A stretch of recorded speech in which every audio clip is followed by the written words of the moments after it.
আসসালামু আলাইকুম। কি অবস্থা সবার? কেমন আছেন? আমি তো আলহামদুলিল্লাহ আপনাদের দোয়ায় অনেক বেশি ভালো আছি। যাই হোক সকাল, সকাল একটু রান্না করতে চলে আসলাম। এখানে আমি রুটি বানিয়ে নিচ্ছি।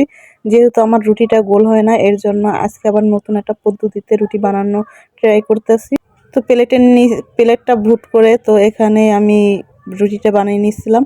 তো এখন দেখি একটু গোল হয়েছে আর বানাতেও আমার অনেকটা ইজি হয়েছে। সকাল, সকালে আসলে এই নাস্তা বানাতে গেলে একটা প্যারা হয়ে যায়। কারণ আরো তো অনেক কাজ-কাম থাকে, এগুলান করতে হয়। যাই হোক, যেহেতু আপনাদের ভাইয়া একটু দেরি করে আজকে অফিসে যাবে, এর জন্য ভাবলাম যে নাস্তাটা বানাই, একসাথে খাওয়া যাবে। আসলে সকালের নাস্তাটা তো আর একসাথে খাওয়া হয় না। আসলে সকালে যদি একই সাথে অনেক কাজ করা লাগে, তখন তো আর দুপুরের কাজগুলান করতে পারবো না। এর জন্য আমি একটু বুদ্ধি করে এই যে ছোলা ঘুগনি আরকি যেটা বলে, তো এটা আমি বানিয়ে রেখেছিলাম। চিকেন গ্রিল ছিল তো সেটাও নিয়ে নিলাম আর একটা ডিম সেদ্ধ নিয়ে নিলাম। তো আজকে তো সকালের খাবারটা অনেক বেশি ভালো লাগতেছিল। এই তো দুজনে মিলে এখন খেয়ে নেব। আর এখানে ছোলা দিয়েছি, তারপরে ডিম দিছি আর একটু চিকেন দিয়েছিলাম। তো এটা খেতে অসম্ভব ভালো হয়েছে। এতটা মজা হবে আসলে আমি বিশ্বাসই করতে পারি নাই। অনেকদিন যাবত আরকি এরকম একটু খেতে ইচ্ছে করতেছিল। তো এটা আমার নিজস্ব একটা রেসিপি বলা যেতে পারে। আর এটা খেতে কিন্তু দারুণ ছিল।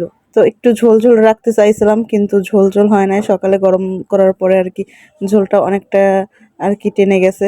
তো যাই হোক খেতে অনেক বেশি ভালো লাগছে। আরেকদিন আবার অন্যরকম করে রান্না করব। অনেকে নাকি ভাত দিয়ে খায় কিন্তু আমরা কখনো ভাত দিয়ে খাই নাই। আমরা মুড়ি মাখার সাথেই খাইছি। যাই হোক ডিমটাও খেয়ে নিলাম আর একটু কিন্তু ঔষধ খেয়ে নিছি যেহেতু গ্যাসের সমস্যা এর জন্য। এরপরে আমি রান্না বসিয়ে দেব দুপুরের জন্য। দুপুরের জন্য রান্না করব, ফ্রিজ খুলে দেখি আসলে কিছুই রান্নার মতন নাই। কোনো শাকসবজি কিছু নাই। তারপরে শুধু একটু ইলিশ মাছ ছিল। তো ইলিশ মাছটা আমি নিয়ে নিলাম। তো আমি ভাবতেছিলাম যে আর কি, কি রান্না করা যায়। শুধু ইলিশ মাছ দিয়ে তো আর ভাত খাওয়া হবে না।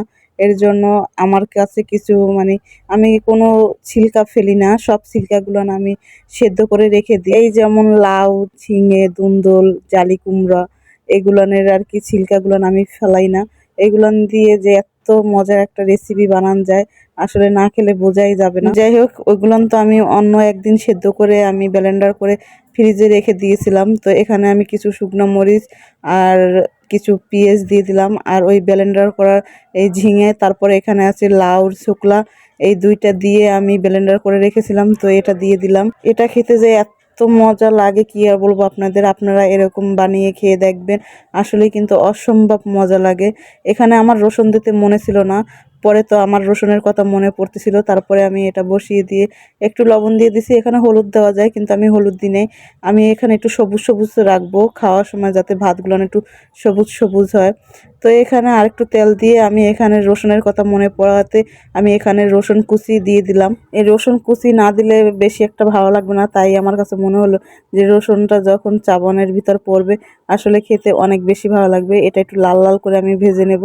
তারপরে এখানে পানি থাকা যাবে না। একদম ভালোভাবে শুকিয়ে নেব যাতে একটু পরিমাণেরও পানি না থাকে। এরপরে সবকিছু মিলিয়ে আমি ভেজে নেব। এরপর তো আমার আরো অনেক কাজ আছে। আর ভাতটা রান্না করা হয়ে গেছে, ইলিশ মাছ রান্না করা হয়ে গেছে। এখন শুধু এটা বাগার দিলে তারপরে আমি ঘর মুছবো, গোসল করব। আসলে একদিন পরে একদিন গোসল করি। যেহেতু ঠান্ডা, ঠান্ডা একটা ওয়েদার পড়েই গেছে। এর জন্য আমি চেষ্টা করি ঠান্ডাটা না লাগানোর জন্য। একদিন পর একদিন গোসল করি। তো এই তো আমার রান্নাটা কমপ্লিট। এরপরে তো আপনাদের ভাইয়া চলে আসবে। তারপরে ২ জনে আজকে একসাথে খেয়ে নেব। কারণ আমি যখন সকালে নাস্তা করি তখন আর দুপুরে একসাথে খাওয়া হয় না। তাই আপনাদের ভাইয়া বলতেছিল যে আমার সাথে তুমি তো একসাথে খাও না। তো ভাবলাম যে আজকে ২ জনে একসাথেই খাই। এবার তো আপনাদের ভাইয়া বসে গেল খাওয়ার জন্য আর আমিও এই যে খাবার বেড়ে নিলাম। ১ম এ আগে আমি এখানে ওই যে ভর্তাটা দিয়ে দেব। এই সিল্কা বাগার দেওয়াটা আপনাদের ভাইয়া অনেক বেশি পছন্দ করছে। বলতেছিল যে আসলে এটা কি রান্না করছো? এটা তো বুঝতে পারতেছিলাম না। তারপরে তো দুজনে খেতে, খেতে বলতেছিলাম আসলে ওই যে আমার খালাতো ভাইয়ের কাছে আপনাদের ভাইয়া বাজার করে পাঠিয়েছিল।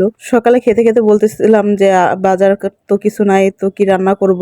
তো আপনাদের ভাইয়া বলতেছিল যে আমি বাজার পাঠিয়ে দেব। আমার খালাতো ভাইয়ের কাছে টাকা দিয়ে গেছিল। ও আরকি আসতে একটু দেরি হয়ে গেছে। তখন 12:30 বাজে। আমার তো তখন রান্না করা শেষ। তখন ও শাক, আলু আর কিছু সবজি নিয়ে আসছিল। তো থাক ওগুলো অন্য আরেকদিন রান্না করা যাবে, হয়তো কালকে। তো আজকে এগুলো দিয়ে আমি দুপুরে যে ভাতটা রান্না করি এটা দিয়ে আমাদের দুবেলা হয়ে যায়, কারণ আমি আর আপনাদের ভাইয়েই খাই। এর জন্য দুবেলা রান্না করি নাই, একবেলাই রান্না করি, যাতে করে আমাদের দুজনের একদম ভালোভাবে হয়ে যায়। কারণ এখন তো এমনিতেই অসুস্থ, এখন তো অনেক কাজই পারি না। একবেলা শুধু ভাত আর তরকারিটাই রান্না করি, আর একবেলা হয়তো রুটি বানাই, নয়তো আমি লুডুস রান্না করে খাই। কিছু না কিছু সকালে একটু খেয়ে নিলেই হয়ে যায়। বেশিরভাগ সময় তো আপনাদের ভাইয়া বাহির থেকে নাস্তা আমাকে কিনে এনে দিয়ে যায়। এত বেশি মজা লাগতেছিল। এইসব সিল্কা তো আগে আমরা ফেলাইয়ে দিছি, এখন আর ফেলাবো না। ভাবছি যে এগুলান দিয়েও একদিন অনায়াসে খাওয়া যাবে। যে সবজিটা খাওয়া যায় সেই সবজির ভিতর যদি খাওয়া যায়, অবশ্যই বাহিরের সিল্কাও খাওয়া যাবে। এতে করে মনে করি যে কোনো সমস্যা হওয়ার কথা না। যাই হোক, এরপর তো আমি ইলিশ মাছটা নিয়ে নিলাম, আর ইলিশ মাছটা আমি হাতে মাখিয়ে বসিয়ে দিয়েছিলাম। আসলে হাতে মাখানো যে কোনো রান্না অনেক বেশি ভালো লাগে। এখানে বেশি করে আমি পেঁয়াজ দিছি, আর একটু বেশি করে মরিচের গুঁড়া দিছি।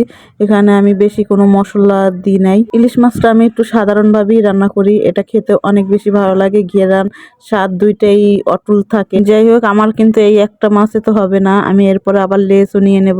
আর ভর্তাটা আমার কাছে এত বেশি ভালো লাগছে যে আমি আবার নিয়ে নিছি। এটাকে ভর্তাই বলা যায়, আমার কাছে ভর্তার মতনই লাগতেছিল। আসলে আজকে কাঁচামরিচ ছিল না, যার কারণে আমি বেশি করে শুকনো মরিচ দিছি। তাও মনে হয় জানি ঝালটা একটু কম হয়েছে। এখানে ঝালটা আরেকটু করা হলে আরো বেশি ভালো লাগতো। আর ভাতের কালারটা অনেক বেশি সুন্দর হয়েছে, আর এই চালটা একদম বাসমতি চালের মতন লাগতেছিল। তো আপনাদের ভাইয়াকে বলতেছিলাম এই চাল দিয়ে বিরিয়ানিও খাওয়া যেতে পারে, বলতেছিলাম একদিন বিরিয়ানিও রান্না করব। চালটা অনেক বেশি সুন্দর, অনেক চিকন ছিল চালটা। একদিন বানিয়ে দেখবো বিরিয়ানি, যে আসলে বিরিয়ানিটা হয় কিনা। আলহামদুলিল্লাহ, খাবারগুলো অনেক বেশি মজার ছিল। তো সব মিলিয়ে কি আর বলবো আপনাদের, আপনারা এরকম ট্রাই করবেন বাসায়। আর যে কোনো জিনিস এরকম ছিলকাগুলান ফেলবেন না, আপনারা এরকম ব্লেন্ডার করে রাখবেন। যেদিন কোনো তরকারি থাকবে না সেদিন আমার মতন এরকম বুদ্ধি করে একদিন অনায়াসে চালিয়ে দেওয়া যাবে। আমরা তো মাছে ভাতে বাঙালি, তাই না? মাছ তো আমার অনেক বেশি পছন্দ। আমার তো আর এই এক পিস মাছে হবে না। এরপরে তো আমি আরো এক পিস মাছ নিয়ে নিলাম, আর আপনাদের ভাইয়ের এক পিস মাছই হয়ে যায়, কারণ ও মাছ বা মাংস ও সীমিতই খায়, কিন্তু আমি একটু বেশি খাই, আমার অনেক বেশি ভালো লাগে মাছ মাংস খেতে। তো আজ এই পর্যন্তই, দেখা হবে নতুন কোনো ভিডিওতে। তো সে পর্যন্ত সবাই অনেক বেশি ভালো থাকবেন, আর আমাদের জন্য দোয়া করবেন। আল্লাহ হাফেজ।